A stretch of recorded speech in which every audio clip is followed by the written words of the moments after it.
मशहूर सिंध में मशहूर जा बजा सोई शरीफ हिकिड़ी हस्ती असान माया थी अदा सोई शरीफ सिंध में मशहूर शख्सियत हिक जात मदफून साईं हसन शाह शख्सियत हिक जात मदफून साईं हसन शाह जहीं करे रहमत ॾिठी जहीं करे रहमत ॾिठी सुबुह मसा सोई शरीफ हिकिड़ी हस्ती असान माया थी अदा सोई शरीफ सिंध में मशहूर वॾनि पागारनि कंवर तो फैज़ सैयद हसन शाह वॾनि पागारनि कंवर तो फैज़ सैयद हसन शाह रंग सां रंगीन थी रंग सां रंगीन थी रंग सां रंगीन थी पो बरमला सोई शरीफ हिकिड़ी हस्ती असान माया थी अदा सोई शरीफ सिंध में मशहूर सोई वारन जोई आहे फैज़ भर चूंडिय अंदर सोई वारन जोई आहे फैज़ भर चूंडिय अंदर खोड़ ॿिया बुज़ुर्ग जितां खोड़ ॿिया बुज़ुर्ग जितां पैदा कया सोई शरीफ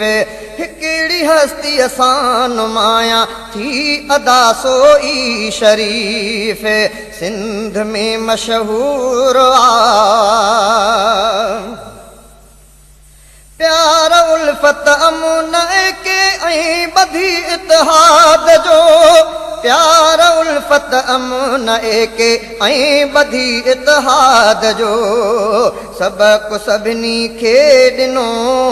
सबक सभिनी खे ॾिनो आबे बहा सोई शरीफ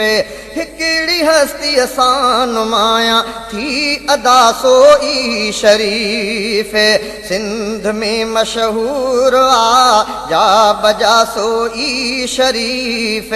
हिकिड़ी हस्ती असान माया थी अदा सोई शरीफ सिंध में मशहूर मुस्तफ़ा जे दीन सां रंग जी समूरो तर वयो मुस्तफ़ा जे दीन सां रंग जी समूरो तर वयो घोट की माथेल सरहद घोट की माथेल सरहद लय अता सोई शरीफ हिकिड़ी हस्ती असान माया थी अदा सोई शरीफ सिंध में मशहूर दीन जूं दरगाहूं आहिनि सिंध सुहिणीअ में घणियूं दीन जूं दरगाहूं आहिनि सिंध सुहिणीअ में घणियूं तन महक गुलज़ार चन्ना तन महक गुलज़ार चन्ना पधरी आसोई शरीफ हिकिड़ी हस्ती असान माया थी अदा सोई शरीफ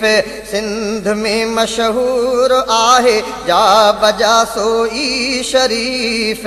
हिकिड़ी हस्ती असान माया थी अदा सोई शरीफ सिंध में मशहूर